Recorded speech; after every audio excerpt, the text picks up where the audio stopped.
तो जफर साहब ये बताइएगा कि जिस अंदाज में इमरान खान साहब को प्रैक्टिकली माइनस किया गया या करने की कोशिश की गई है, इसको कानूनी तौर पर किस नज़र से देखते हैं? नो माइनस नो, जो नॉमिनेशन हुई है उससे आपको अंदाज़ा हो गया कि कोई माइनस नहीं है। नहीं, अब प्रैक्टिकली तो उन्होंने एक तरह से -1 कर दिया कि पार्टी सरबराही से हटा दी है, हटाने में हटवाने में कामयाब हो गए।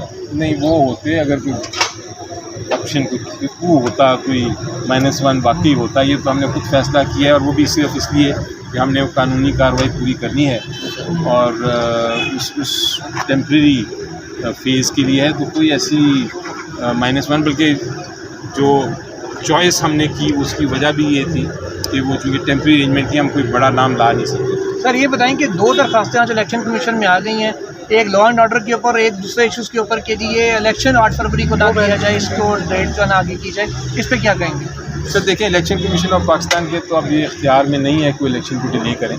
अब तो ये सुप्रीम कोर्ट ऑफ पाकिस्तान सुन रहा है और सुप्रीम कोर्ट ऑफ पाकिस्तान ने कह दिया है कि पत्थर पे लकीर लिखी है जो इलेक्शन की डेट है, और मुझे यकीन है कि उसमें बिल्कुल किसी किस्म की तब्दीली नहीं करेंगे। अच्छा सर, साथ ये भी बताइएगा कि जो कंट्रोवर्सी सी एक बन रही है कि जी पीटीआई का हर वकील अपना बयान दे रहा होता है, कोई इसको सेंट्रलाइज करने का फार्मूला पार्टी में नहीं डिस्कस हुआ कि यार कि एक ही बंदा जो सरबराह है लीगल कमेटी का वो बात किया करे, हर बंदा अपने स्टेटमेंट ना दे? सर पहली बात तो वकीलों का जो प्रोफेशन है ना, इसमें बोलना, माइक दे देना वकील को तो बोलना बंद नहीं करता, तो बोलना हक है, बोलने से कोई रोक नहीं सकता किसी वकील।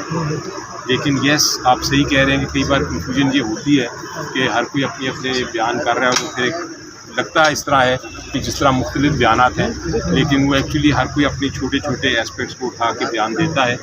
आप दुरुस्त कह रहे हैं कि थोड़ी सी कंट्रोल की ज़रूरत है, लेकिन फिर मैं वही कहूँगा कि वकील ही होना। सर ये बताएं कि इमरान खान साहब की जो सजा है मुअत्तल तो हो चुकी है, लेकिन कन्विक्शन भी पर कर रहा है जिसकी वजह से पार्टी होने पे नहीं आ रहे, तो ये कब तक आपको तो है कि कल लगा हुआ है केस?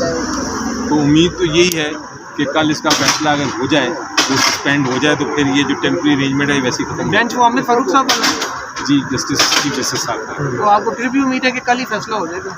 देखिए साहब की फेवर में देखिए, बिल्कुल मुझे तो बिल्कुल उम्मीद है और होनी भी चाहिए, क्योंकि केस इतना बेबुनियाद है कि उस पर कोई शक नहीं है कि इंशाल्लाह यही होगा। सही, और यानी कि आपको अच्छी उम्मीद है? बाकी सारों ने तो अदम एतमाद किया, तो खुद लिख के भी खान साहब ने दिया कि चीफ जस्टिस से कि आप पे एतमाद नहीं है।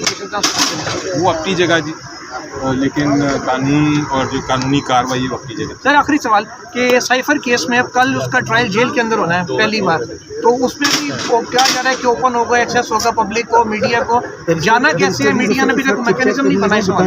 ये आप बड़ा अच्छा आपने सवाल, इंटेलिजेंट सवाल पूछा फिर से। बाकी सवाल भी इंटेलिजेंट थे, ये भी इंटेलिजेंट सवाल है, क्योंकि देखें जो जहाँ तक ताल्लुक है जेल ट्रायल का, वो प्रैक्टिकली जो है ना, उसको बेशक आप कहते रहें कि ओपन ट्रायल होगा, तो प्रैक्टिकली वो ओपन नहीं होता, क्योंकि जेल अथॉरिटीज़ की मर्ज़ी है कि वो आप इतने सारे जर्नलिस्ट हैं, वो एक को चूज़ करके अंदर ले जाएं। उनकी मर्ज़ी है कि पब्लिक में से एक बंदे को उठा लें, 4 वकीलों में से एक को उठा के अंदर ले जाए, तो प्रैक्टिकली वो कंट्रोल्ड होता है, यानी पूरी तरह वो इन कैमरा भी नहीं होता, लेकिन वो ये भी नहीं होता कि वो पब्लिक हियरिंग हो। तो इसलिए मेरा ख्याल है जेल ट्रायल पे एतराज़ तो है हमें। तो आपके दोस्त, आपके जूनियर कल परसों सैटरडे को चेयरमैन बन जाएंगे पार्टी के, आप सारी पार्टी कबूल कर रही हैं? देखें, जो भी अरेंजमेंट है ना, वो आई थिंक बड़ी मुनासिब है और उसका मकसद यही है कि हम जो कानूनी जो पहलू हैं और कानूनी जो मुश्किलात हैं उनको हम फेस करें। जैसा मैंने कहा, अगर कल ये केस का फ़ैसला हो जाता है और ये खतरा टल जाता है, तो हम इस अरेंजमेंट को ख़त्म कर देंगे। बताएं कि इंट्रा पार्टी इलेक्शन होगा किस जगह पे, क्या वहाँ भी छापा पड़ने की उम्मीद तो नहीं है? इंट्रा पार्टी इलेक्शन का भी पूछा था मुझे सवाल, जवाब मेरा सिंपली ये है कि ये अब इलेक्शन कमिश्नर जो हैं उनका और उनकी टीम का मामला है, अब मेरा उससे कोई ताल्लुक नहीं। तो उस पर अगर छापा पड़ दिया तो उस पर क्या होगा? खुद भी वही है जी नहीं, देखें वो अब उनको इलेक्शन कमिश्नर का होता तो छोड़ना पड़ेगा अगर वो चेयरमैन के कैंडिडेट बन गए। जी वो तो ऑलरेडी हो गया है ना, वो तो ऑब्वियसली वो नए चीफ इलेक्शन कमिश्नर जो भी होंगे वो करेंगे, और ये भी ऑब्वियस है कि वो इलेक्शंस का प्रोसेस जो है वही बताएंगे, और छापा अगर पड़ गया तो फिर देखेंगे। ओके।